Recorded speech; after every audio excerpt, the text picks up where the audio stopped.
with your Phoenix RCBC Bank Card MasterCard. Get 5% rebate when you gas up at select Phoenix gas stations.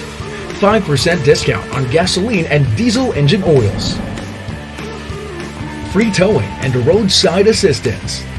Get rewards points for your shopping, dining, and other purchases.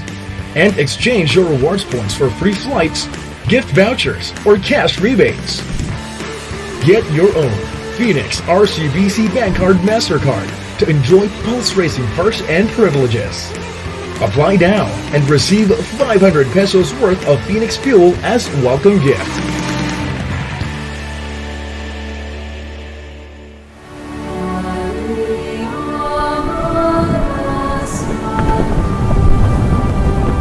Vibrant AI picture.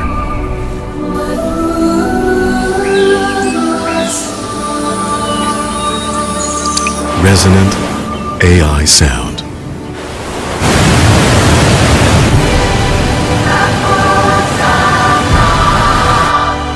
The wonder of LG OLED TV.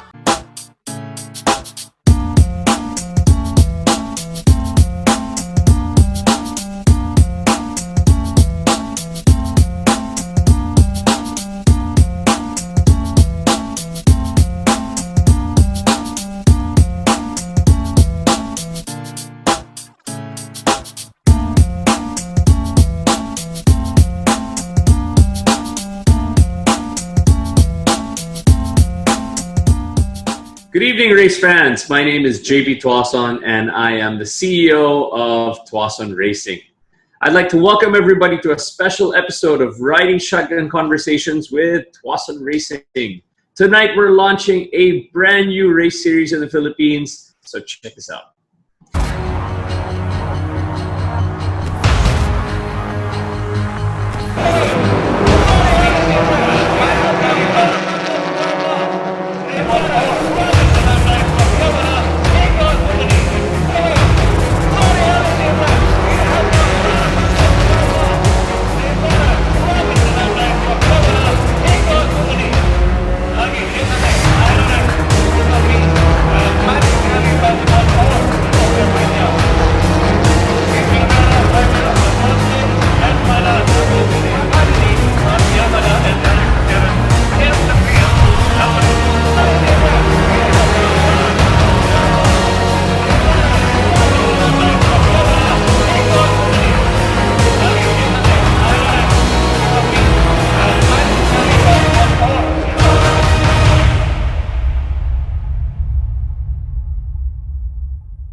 Are taking Formula V1 into the virtual world. After racing for 2 successful seasons, we are unboxing the homegrown Formula V1 races and bringing it online with real racers, real race cars, and real action. That's right, you will be seeing the Formula V1 cars racing with their real racers, competing with the country's best esports racers. This historical feat is such a big development for local motorsports, since it's the first time a local race series will have an esports component. And we want all racing car enthusiasts and race enthusiasts to be part of the action. So here's how to join. It's open to all Filipino and international drivers aged 50 years old and above for the amateur class and the pro class. Participants should meet the minimum requirements, and once approved, they will be able to race in the online elimination rounds. It'll be a PC-based game using Formula V1 cars, and we're going to be running a point system where the winner with the most points at the end of the season will be declared the champion of the series. So what game are we going to be using? Well, the game is going to be a PC-based game called Assetto Corsa. This is the original Assetto Corsa. And of course, we're going to be using a modified Formula V1 car. What are the player classifications? Well, we've got the amateur class, and this will be for novice players with no professional esports background. So the idea is if you're new to gaming, new to sim racing or esports, come and join us in the amateur class, okay? So the idea is these players have not won any major esports racing series. Now for the pro class, we've got the professional esports racers who have competed in sim racing events either in the Philippines or internationally, or people that have been associated with professional esports teams, participated in very high-tier esports programs such as GT Academy, Formula Sim Racing, SRPH Pro Class, or the ERGP Pro Class as well, or professional race car drivers, whether in the Philippines or internationally. So the Phoenix Pulse Formula V1 Virtual Cup will have the following rounds. So what are the race mechanics to participate? Well, all qualified participants will compete in a leaderboard challenge. So we'll have a qualifying time trial, and the top 20 in each class will be allowed to advance into the championship rounds. For the championship rounds, the top 20 participants will compete in two back-to-back races each race weekend. Each race will be composed of anywhere between 8 to 10 laps per race, and the second race will be a reverse grid of the race 1 finish.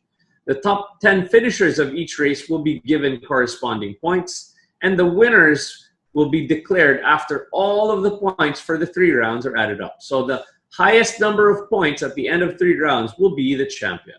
What are the prizes? Well, the prizes for this virtual race series will be a chance to drive a real race car and lots of prizes and goodies from our sponsors. Now, this event is made possible by our sponsors, Phoenix Pulse, LG Philippines, Family Mart, PC Express, OMP, Top Lift, and of course, Tuason Racing. So check out this space for more details on how you can join this great series. Every time I'm on the road, I can also expect high performance from Phoenix Fuels. We made it! Now with Pulse technology, delivers enhanced power and acceleration to make every trip come alive. So our first guest tonight is a go-kart racer, a virtual racer, and is the owner of 7-Star Garage Sim Rigs. Let's welcome Oliver Aquino. Hey, come on down, my friend. Hey, how you doing? How you doing, Jeff? How you doing, man? Okay, so let's get right into it. If I was a beginner and I wanted to get involved in virtual or sim racing, what is the best rig setup to get started? The best rig setup to get started? Yeah. For me, probably be nice basic wheel, Thrustmaster T150, maybe the T29. They're about the same, you know?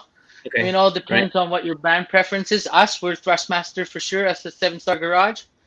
But yeah, I am not going to be too, What about the rig itself, right? Where do you attach that wheel to? What would it look like for a beginner? Okay, so the beginner guys would usually have it just on their tabletop. You know, you gotta ask yourself, how serious do you really want to get into sim racing? So most people just want to get their feet wet and they just put it on the table and have their pedals on the floor, right? You can have it situated right in front of your laptop or a screen or something like that. Then what I have here behind me is something when you get kind of serious, which you can talk about later. That's right. Okay, so when you get started, you just buy the wheel, you stick it onto the table. But I think most people have already kind of realized that becomes a problem because the steering wheel starts to move, right? So then they got to get a rig, and then, of course, they've got to call you. That's right. So you've got basic rigs and you've got super pro rigs, right? So you've got the whole lineup, right? Okay. That's correct. Actually, even more so now, we're developing a little bit more like compact rigs that can split up, things that I don't want to kind of say, but I want to say, which is like things that your wife will say, okay, fine, I'm going to let you have that at the house. It's all right. So I'm trying to work on things that will basically make everyone happy with their rig. So this is my premier rig. And, you know, it's big, it's bulky, right? This is where we do all of our production work, right? Right. But, you know, I'm developing things to make everything smaller, more compact, and way better than a play seat. Okay, cool. All right, next question is, okay, you've already mentioned Thrustmaster, the G29 as well by Logitech. What is the best wheel for you, and what is the importance of force feedback? What we have readily available here is the T300, which is actually, I'm getting a lot of calls for the T300, Thrustmaster T300 RS GT. It's the greatest middle ground retail steering wheel. It's strong enough for you to get tired. You feel a lot of force feedback, But yes, you and I both know that without that butt feel, we gotta depend on a good wheel. So the detail and the force feedback of belt-driven retail steering wheels are perfect for that middle ground that you're just about to step up to the ultimate level, which is the direct drive. Okay, right. Yeah. Okay, so once you've gotten all this equipment, you're ready to get started. What are your tips for beginners to really get into sim racing? Well, I was recently talking to somebody, and it was asking me for some coaching tips, and I kind of do it in 4 stages.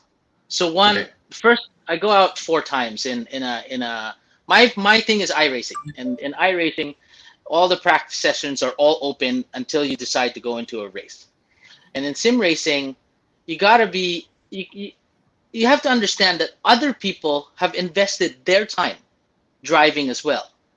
So what the other people are expecting is the same manners that you have in real life. So what I'm trying to say is people will be practicing in different ways, but are trying to reach a certain level. It's not a crash fest anymore like what it used to be, right? So what we're trying to do here is first we've got to get used to the car, session 1. Session 2, we got to get used to the track while kind of getting better with the car. Session 3, I want to push the track just a little bit more. And then session 4, I'd like to say, is when you kind of tone it down a bit and figure out how to be consistent through the whole simulated race. Okay, That's now, how I like to put it. at what level do people start upgrading equipment in all of that 4-stage development? You can do that with any type of equipment you want, as long as it has force feedback. If you're driving those the ones that are kind of like in rubber bands and stuff like that, you won't get that input that you need that's missing from the butt feel with your hands. If you're only driving, it's almost as basic as driving with a joystick, right? There's a bit of a rumble, but that's about it. So at the minimum, I want all sim drivers that are aspiring sim drivers to at least get something with force feedback.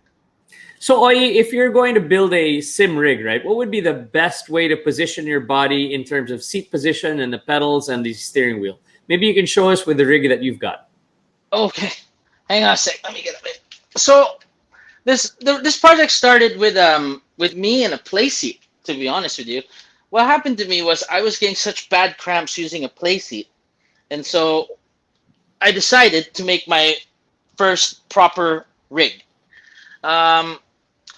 About the positioning, I actually did this as comfortable as I can. I took it to one of my cars. So first it was with the Innova and then another car, and I matched them all together to have the perfect positioning. I mean, what's better than using a nice proper manufactured car, right? So if you notice here, my elbows are nice. Like the situation of my wheel is very good. If I extend my arms out, it's not too far, it's not too near, and my elbows are properly bent. If by turning, you can see I still have turning force with proper movement. As for my pedals, I have angled it just right. Some people like it to be really, really upright. Me, I kind of wanted to mimic still a proper normal car. Look, we all sit in normal cars every day. And sometimes we kind of want to race them all. So the way I did things is that everything, if I'm going to sit here for a good hour or 2 to practice, I want to be super comfortable. The screen has to be nice, right here, super close, right? But so I can see everything. I have a preference using ultra wide screens. I have these 2 other peripheral screens for information. We can get into that later. You guys can give me a call. I'll teach you how that works out. And everything has to be accessible. Just right. You just have to make it feel like everything is right. Okay, Oi, so how do people get in touch with you? So you can always message me on my Facebook page, which is 7-Star Garage, and my phone number's there. But it's best to just leave me a message and I'll get back to you within the day. All right, awesome. So that's Oliver Aquino of 7-Star Garage, the best locally made, locally developed sim rigs. All right, Oi, thanks a lot. See you at the Formula V1 virtual races. Peace out. Okay, we have one more surprise for you guys tonight. We've invited 2 of the most prominent racers in the Philippines. Not only do they race on the track, but they race in the virtual world. They have both represented the country in the 2016 GT Academy International and have also raced in the Vios Cup, winning titles for both of them. Please welcome everybody, the racing couple, Mr. Quattro Adriano and Miss Elise Menorca. Hiya! Guys, how you doing? Good evening. Good evening. Hi, everybody. So tonight what we're going to talk about, you guys, is we want to talk about how to become a good race car driver in the virtual world. Okay, so I have a quick question for you guys. If you wanted to start racing in virtual racing, how can you enhance your skills very quickly? Yeah, first of all, you gotta have to find which game you want to practice on. I mean, of course, you gotta choose not the arcade-ish type. Like, for example, Gran Turismo, Assetto Corsa, etc., etc. So if you have a PC, syempre, work with a PC, get a game that's, a good simulator game for it, and then you just gotta play with it. You keep playing with it, and then you have to learn the racing lines. And what else? Better if you have a wheel, actually. Since that's how we practice, we have a simulator rig. We have a steering wheel, and it's a whole set. So it's way better. But if not, you can just work on it later on and learn on the basics first. Okay, great. Okay, guys, so how does real racing differ from virtual racing?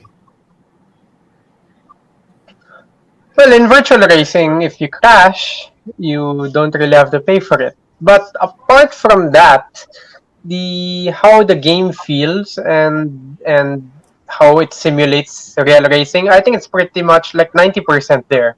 So it's good. It's a good replacement. Yes. Yeah. Okay. At the same time, I think virtual versus real racing. When you're doing virtual, it's just you compared to like real racing. There are many other factors you will learn throughout the course, and like for example, you have a crew to think about and other physical things to think about. So yeah. Okay, well, having said that, right, you've got a crew and all of these other factors that are involved. When you crash a car, you don't need to pay for it in the virtual world. What are the other do's and don'ts in virtual racing? For the do's and don'ts, for me, I think you have to really, really practice. Actually, it applies for both. Seat time is really important for me, and I mean, given that you know the theories of the race, basic racing lines and everything. The don'ts is tip, you have to practice sportsmanship and you be positive because you gotta keep pushing. It can be hard sometimes. Quattro?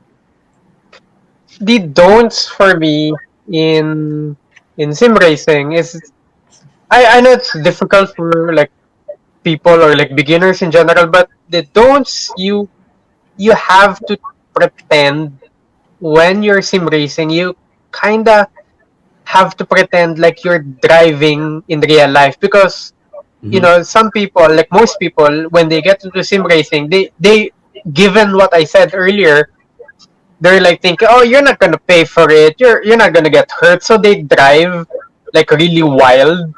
So Yeah. like a personal don't for me is you don't think it's just a game. I know it sounds weird, but you have to in a way pretend you can get hurt or you will be damaged or you have to pay for the damage. So yeah, that's personal don't for me. Like take it seriously. Don't just think it's a game, Don't just think it's a game. Yeah, you're not going to make a lot of friends that way either, right? Yeah, that too. Yeah. Those are real. Your friends, the enemies and the friends you make in when you pick up in virtual racing, those are very much real. That's right. Okay, guys, so to wrap it up, okay, guys, what advice would you have for a racing rookie that wants to get started in virtual racing?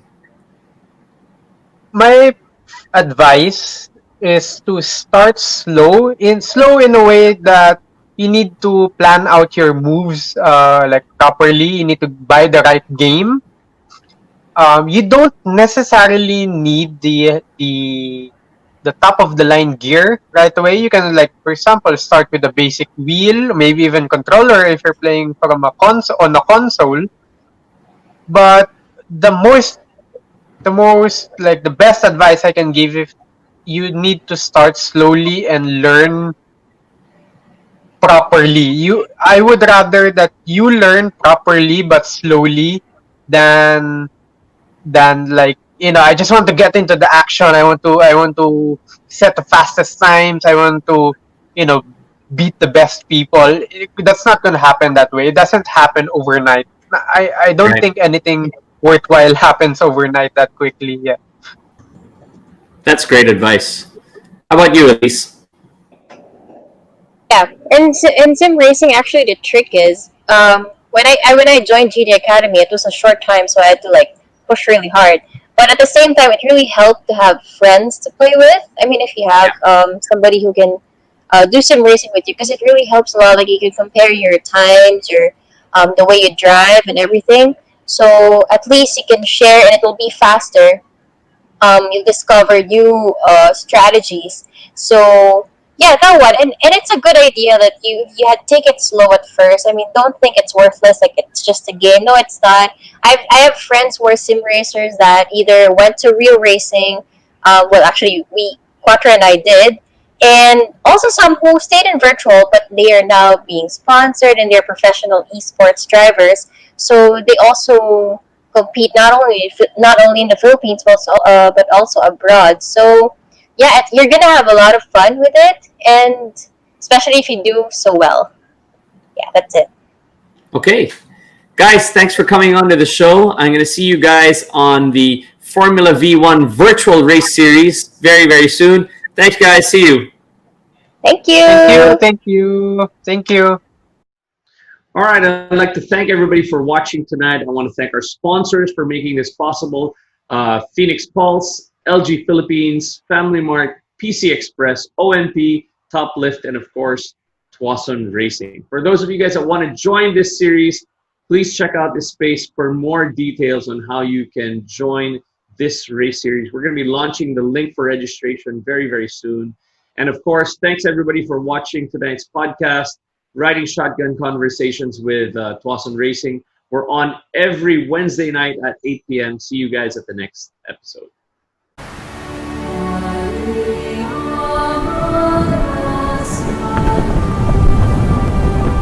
Vibrant AI picture.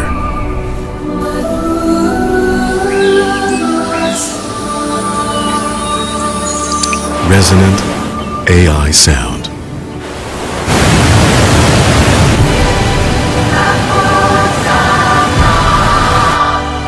The wonder of LG OLED TV. Every time I'm on the road, I can also expect high performance from Phoenix Fuels. We made it! Now with Pulse technology, delivers enhanced power and acceleration to make every trip come alive.